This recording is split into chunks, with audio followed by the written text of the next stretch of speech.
Welcome to this tutorial on setting up Active Directory domain services.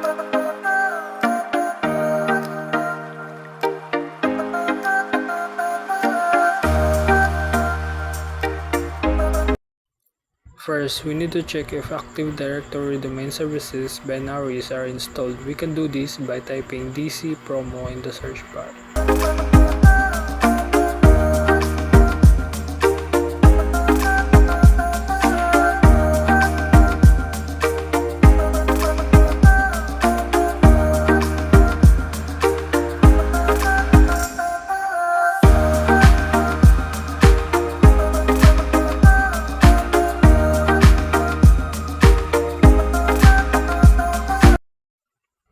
Click on Create a new domain in a new forest and type the fully qualified domain name.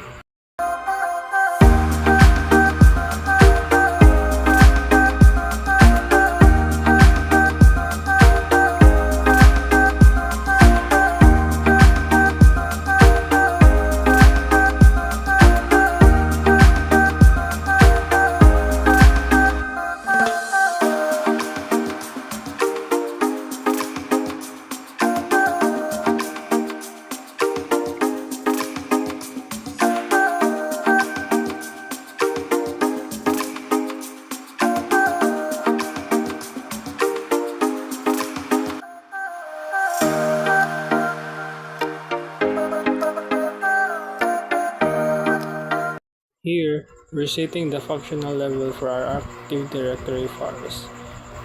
We're choosing Windows Server 2008 R2, which gives us access to the latest features like the recycle bin for deleted objects.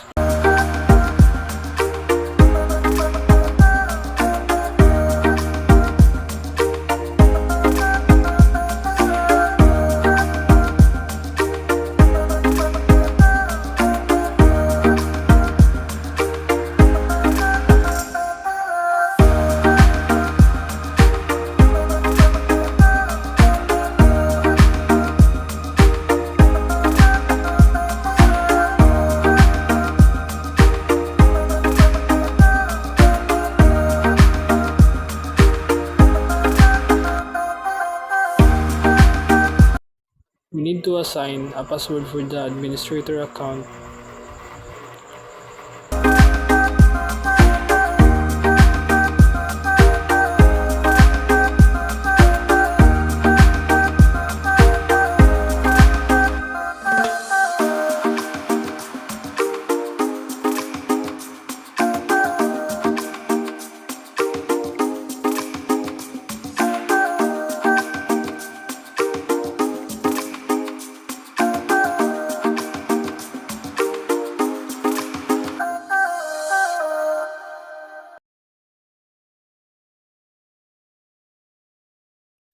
After installing, we need to restart the computer.